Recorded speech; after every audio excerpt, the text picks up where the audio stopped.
Je suis Charlie Rivage. J'ai fait des études en linguistique théorique et descriptive à la faculté linguistique appliquée de l'Université d'État d'Haïti. Et parallèlement, j'ai reçu une formation en bibliothéconomie avec Focal et aussi une formation en droits humains dans un premier temps avec la Fondation René Cassin à Strasbourg.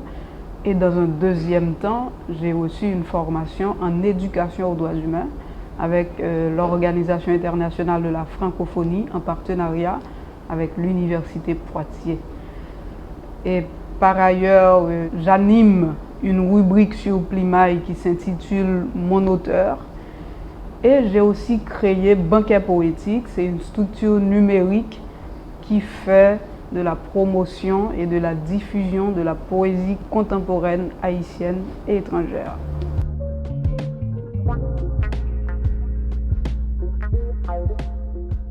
En fait, Modèle, c'est mon premier recueil de poèmes paru en 2015 dans les éditions des Vagues. C'est un recueil de poèmes qui parle de mes sentiments inavoués, de mon désespoir, de Port-au-Prince, de Saint-Jean-du-Sud, qui est ma ville natale.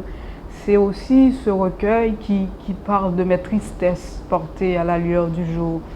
C'est aussi un recueil qui est un cri d'amour tendu à tous ceux et celles qui ont partagé ma vie à cette époque-là.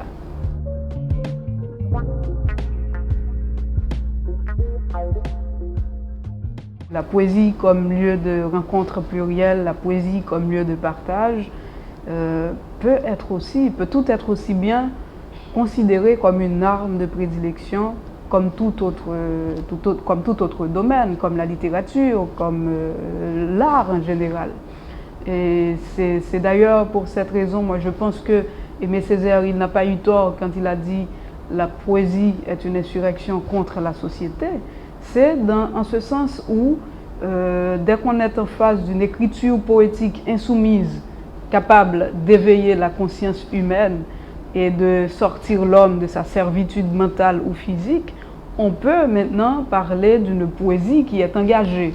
On est dans l'engagement, si on peut le dire comme ça.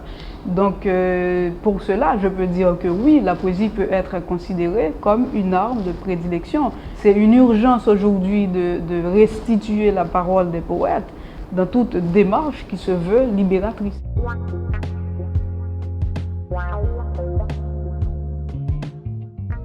En fait, pour des poètes, des poétesses qui m'ont influencé, il y en a pas mal, il y en a beaucoup. Il y a Félix Morisseau-Leroy, il y a René Philoptète, mais je dirais que pour moi, c'est Georges Castrat parce que c'est mon incontournable.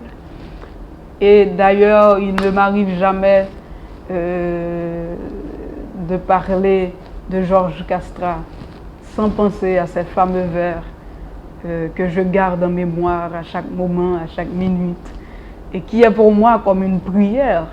Le titre, c'est Lettres d'octobre, et c'est un poème qui dit, je vais vous en lire un extrait, « Quelquefois, je redeviens mortel, mon amour, accessible, cherchant dans la rue le champ libre de tes yeux pour rattraper le soleil au pas de course, empaqueter tes mains, faire un grand trou dans les mots et te parler avec des phrases mal parties, des phrases qui ratent le train, traînent une bouée de douleur aussi lourde qu'une tête coupée qui rit dans la rosée. » Voilà, c'est Georges Castrat, Lettres d'octobre.